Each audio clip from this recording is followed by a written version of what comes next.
Teman-teman semua, mahasiswa-mahasiswa yang mengikuti mata kuliah studi kebangkitan, alhamdulillah hanya di jurusan sosiologi kita mengadakan webinar ini. Di jurusan lain yang ada mata kuliah kebangkitan tidak ada. Ya, yang jelas di mata kuliah ini, ya, tentang gerakan sosial ini adalah nanti Anda semua, mahasiswa semua itu webinar ini akan dikaji untuk dijadikan bahan UAS, ya. Jadi setelah ini Anda langsung membuat makalah berkaitan tentang gerakan sosial masyarakat Banten ini. Teman-teman semua, gerakan sosial masyarakat Banten yaitu pada tahun 1888 ini adalah berawal dari ketimpangan sosial yang luar biasa yang diberikan oleh company kepada masyarakat Cilegon, terutama masyarakat tani pada waktu itu, yang memang pajak yang mencekik. Yang kedua juga karena pada waktu itu juga adanya sebuah wabah atau penyakit yang luar biasa di masyarakat Cilegon pada waktu itu. Tapi yang jelas nanti Pak Bambang mudah-mudahan ada klarifikasi kalau misalnya pernyataan saya ini ada kekurangan atau kekeliruan. Wajah yang selalu dilumuri senyum, legam tersengat terik matahari, keperkasaannya tak memudah terbaca dari garis-garis di Bahkan saya malah berpikir begini, saudara sekalian ya, teman-teman mahasiswa ini ya. Ini sebenarnya di Banten itu bukan hanya Sultan Ageng Tirtayasa ya, yang disahkan juga didefinitifkan oleh pusat menjadi tokoh nasional. Seharusnya adalah bukan hanya Sultan Ageng Tirtayasa, tetapi adalah Wasin ya diantaranya. Kemudian juga Samun ya, Ki Samun. Ini juga sesuatu memang yang seharusnya didorong oleh kita. Dan ini menurut saya PR bagi kita semuanya. Bagaimana kita mendorong ini juga harus masuk kepada tokoh nasional di pusat. Saya pikir ini sesuatu yang memang harus kita dorong, harus kita inisiasi bagaimana memang ini sesuatu hal yang bisa masuk ke pusat. Ini bukan tugas kita semuanya ya, termasuk Pak Bambang, barangkali ini salah satu di Anda, Pak Bambang, yang memang harus kita dorong ini, bagaimana Ki Wasin ini menjadi tokoh nasional juga dan disahkan oleh pusat. Walaupun memang sebenarnya Ki Wasin mungkin nggak berpikir tentang itu, dia tidak berharap bahwa saya berjuang, ya kan, demi bangsa dan negara Banten ini, istilahnya ingin mendapatkan penghargaan, tidak. Cuma paling tidak adalah kita yang masih hidup sekarang ini, generasi yang ada sekarang itu, tidak ada salahnya kita untuk mendorong mereka, untuk mereka pada tokoh-tokoh Banten dijadikan juga dan terdaftar sah di tingkat nasional. Saya pikir ini juga PR kita semuanya ya. Saya pikir itu saja apa yang bisa saya sampaikan, dan saya karena memang diminta oleh Pak Hayat sebagai atau selaku pembina mata kuliah ini untuk membuka ya webinar ini, dan saya juga berharap beberapa materi nanti Pak Bambang untuk mempertajam apa sebenarnya di balik munculnya gerakan sosial ya Ki Wasin ini, yang merupakan tonggak sejarah di Banten pada saat itu, gerakan yang sangat luar biasa, gerakan yang sangat berani. Artinya bahwa memang pada saat itu tokoh Banten itu, terutama yang mempunyai militansi agama yang sangat kuat, ya dia hanya dua pilihan, merdeka atau mati, begitu ya. Dan saya pikir untuk sementara cukup sekian, dan webinar ini hari Kamis ya, tanggal 3 Desember, webinar 2020 tentang Geger Cilegon saya buka.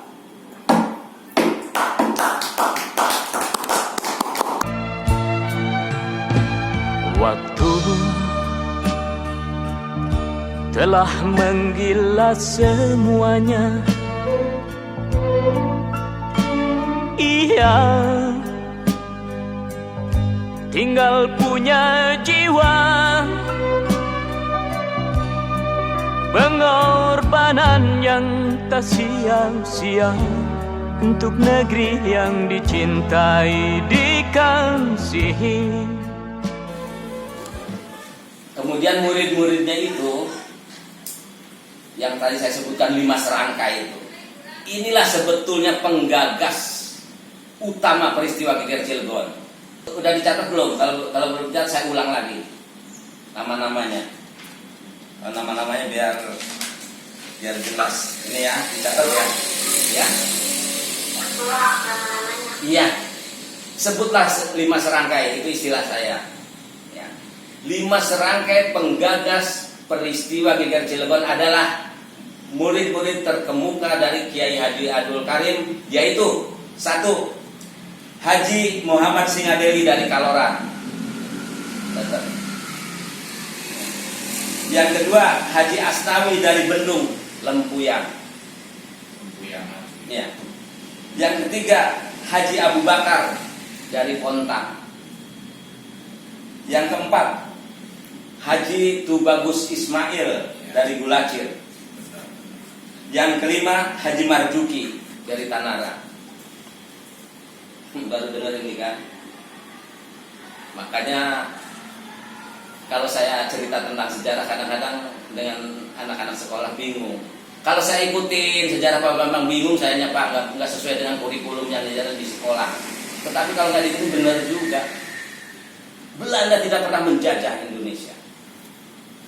Menjajah, kalau begini gambarannya, kalau Portugis menjajah Malaka iya, karena dia memperlakukan kejam, gitu, orang Malaka. Tetapi Hindia Belanda itu sebuah pemerintahan yang dibentuk, sebuah administrasi pemerintahan yang dikepali oleh seorang gubernur jenderal, dan di bawahnya itu ada presiden.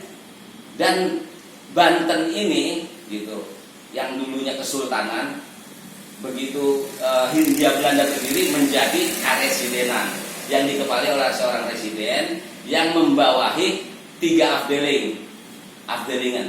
Afdeling Hulu atau ibu kotanya di Serang, Afdeling Caringin, ibu kotanya di Caringin, dan Afdeling Anyer, ibu kotanya di Cilegon.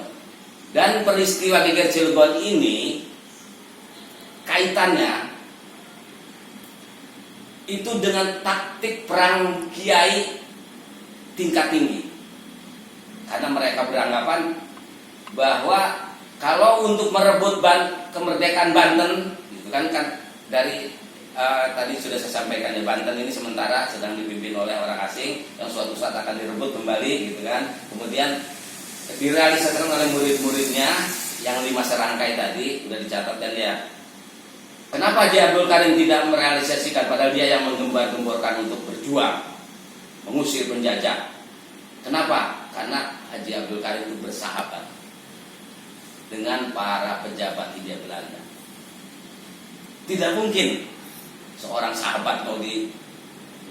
Tetapi murid-muridnya inilah yang 5 serangkai itu yang merencanakan untuk merebut Banten dan mendirikan sebuah pemerintahan yang berdaulat di Banten. Sebetulnya peristiwa yang terjadi pada 9 Juli 1888 itu motivasinya itu. Mendirikan pemerintahan yang berdaulat di Banten sebagai pengganti dari Kesultanan Banten yang telah dihapuskan keberadaannya. Pada tahun 1813 Sultan Muhammad Safyuddin dipaksa untuk menyerahkan jabatannya oleh Raffles ke pemerintah, menyerahkan jabatan pemerintahan di Banten ke pemerintahan Inggris oleh Raffles, dipaksa, dilucuti. Setelah itu Banten tidak punya sultan. Akhirnya sekarang terimu, kisruh. Banten ini seakan-akan siapa, karena waktu itu sendiri mereka pada tiarap. Sebab peristiwa Geger Cilegon ini sebetulnya berawal itu dari orang-orang dari ex-kesultanan yang merindukan kembali kepemimpinan di bawah seiman dan seagama lah, kalau bahasa Roma Iramanya seperti itu. Saya gambarkan di Jogja juga sama, dijajah, ya artinya di bawah pemerintahan Hindia Belanda, maksudnya begitu, Jogja. Tetapi rakyat Jogja tidak merasa kehilangan karena sultannya masih ada. Sultan Jogja masih ada. bahkan menjadi bagian dari struktur pemerintahan Hindia Belanda, digaji oleh Belanda. Kenapa saya nggak mau? Nah, itu. Kenapa? Saya enggak gitu. Tetapi orang Banten itu mempunyai historis semenjak zaman Kesultanan, mempunyai tradisi, gitu ya. Kalau saya menyebutnya kan tradisi namanya kalau kejadiannya itu memberontak, gitu. Di zaman Sultan Hasanuddin, memang Kesultanan Banten begitu damai, maju, sejahtera, dan Sultan Hasanuddin membangun negara Banten. Nah, tadi kan disebutkan negara Banten. Negara Banten itu hanya dalam kurun waktu 37 tahun. Makanya pentingnya mengenali sejarah itu adalah kita untuk berkaca dan belajar kepada sejarah, agar kita juga menentukan membangun kesejahteraan negara kita juga nggak usah lama-lama, cukup 20 tahun 4 periode masa kepemimpinan. Nggak usah lama-lama sebetulnya. Dan itu sudah dibuktikan oleh Hasanuddin. Membangun negara Banten itu memang 37 tahun. Awalnya kan Banten ini, ya sedikit karena ini GGR Cilegon itu merupakan peristiwa untuk membangun kerinduan, untuk membangun kembali merebut kemerdekaan dari pemerintahan Hindia Belanda dan membangun kembali pemerintahan yang berdaulat di Banten sebagai pengganti dari Kesultanan Banten. Maka saya sedikit mengulas tentang Kesultanan Banten. Jadi Banten itu pada masa lalu di bawah Hasanuddin sampai Maulana Yusuf, kemudian anaknya, itulah masa-masa kejayaan. Bahkan saya menggambarkannya begini, Banten masa lalu itu sama dengan Singapura sekarang. Silakan digarisbawahi. Banten masa lalu itu seperti dengan Singapura sekarang. Artinya Singapura sekarang itu ketinggalan karena mereka juga belajarnya dari Banten. Bagaimana Banten bisa mengelola perdagangan. Singapura tidak punya apa-apa, tetapi semua perdagangan melalui Singapura. Itulah yang ditiru dari Banten.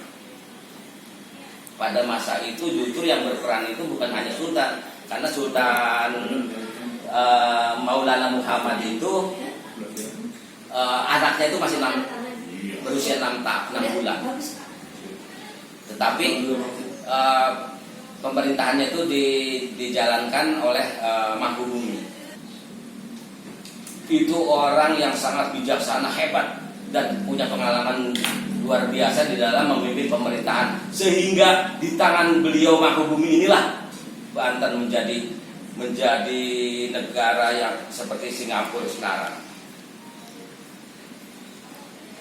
Jadi satu-satunya negara Banten itu negara kota yang maju. Kalau saya mau menggambarkan sama dengan Athena.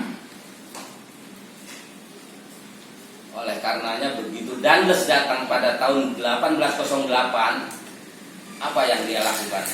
Menghancurkan fisik Kesultanan Banten, yaitu benteng dan istana Surosoan dibakar.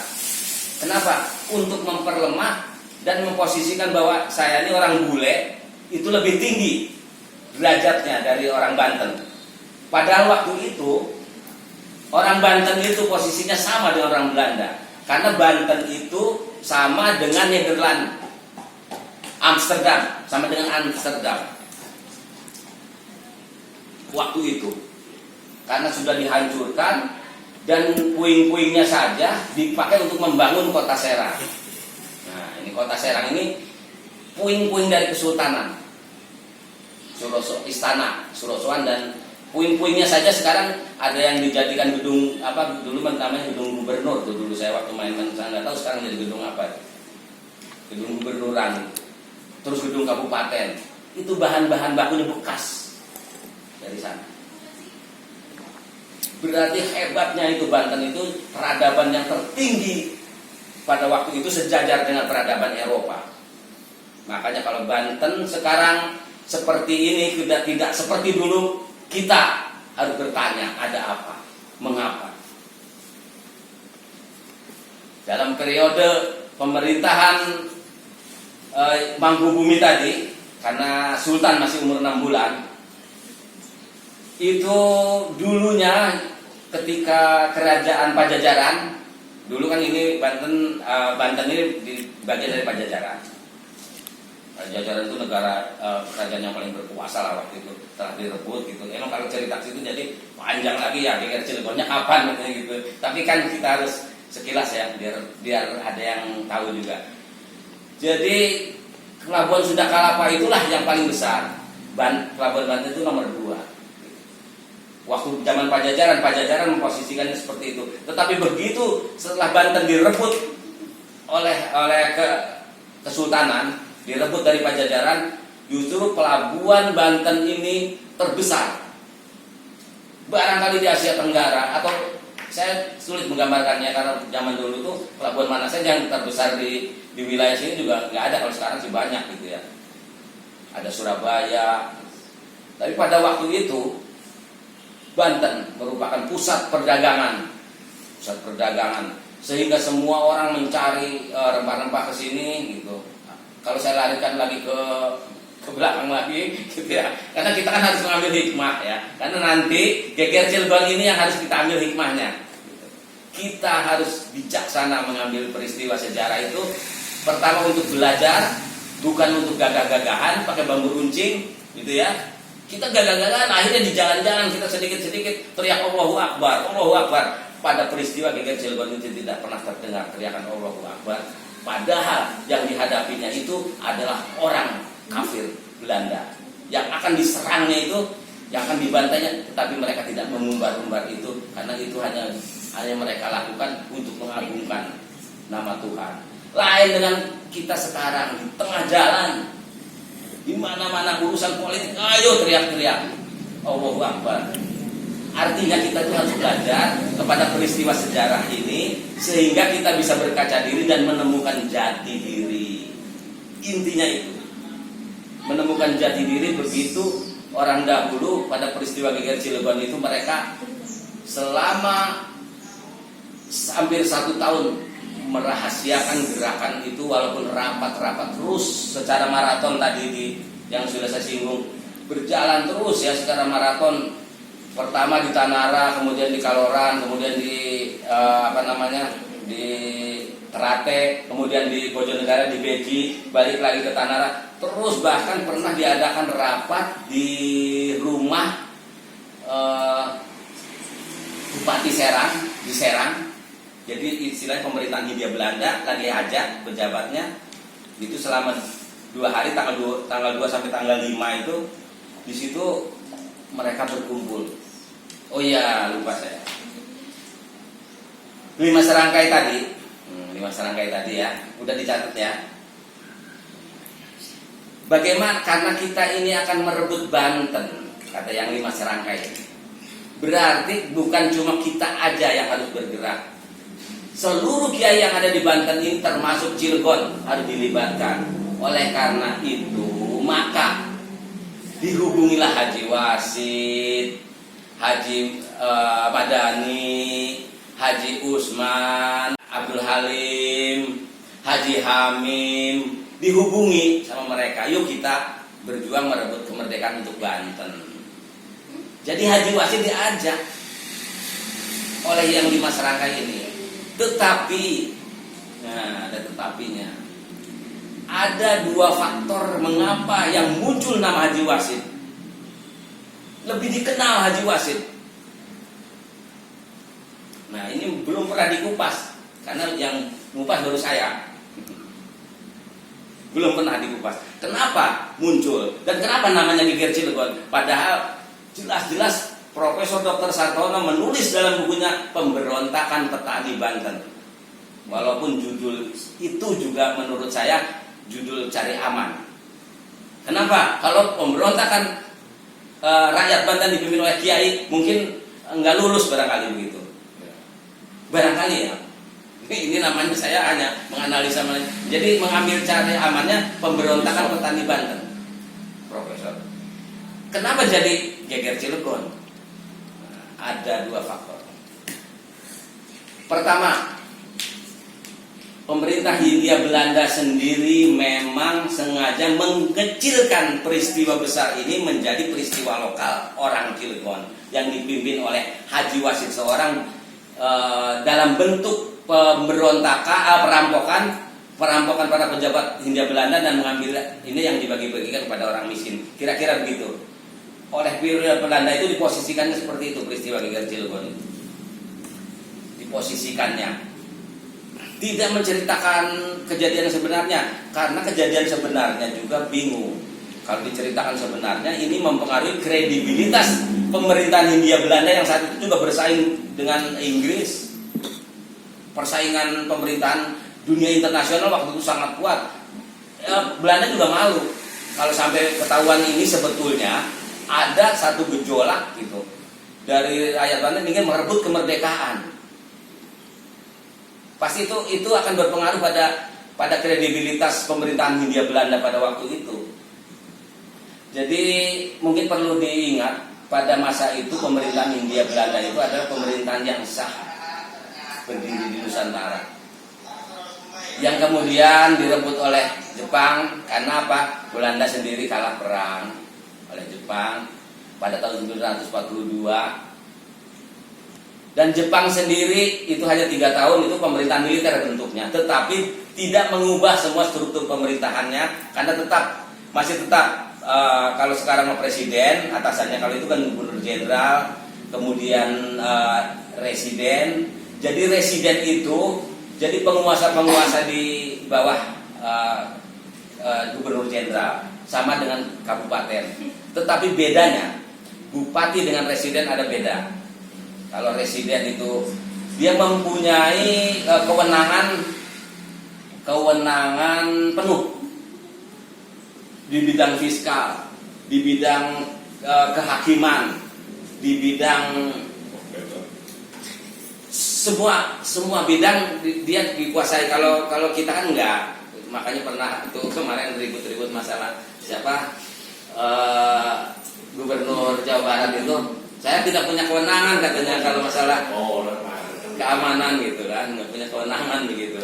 Tapi kalau pada masa pemerintahan Hindia Belanda, residen itu punya kewenangan penuh, termasuk fiskal, pengadilan, eksekutif, legislatif, yudikatif itu di tangan seorang residen. Wajah yang tak pernah mengeluh, tegar dalam sikap sempurna, pantang menyerah.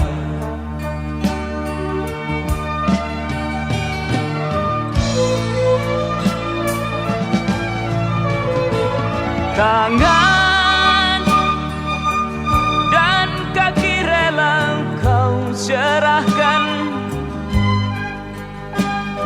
darah keringat rela kau cucurkan, bukan hanya untuk ukir namamu. Ikhlas demi langit bumi, bersumpah mempertahankan setiap jengkal tanah. Merah merdeka, putih merdeka, warna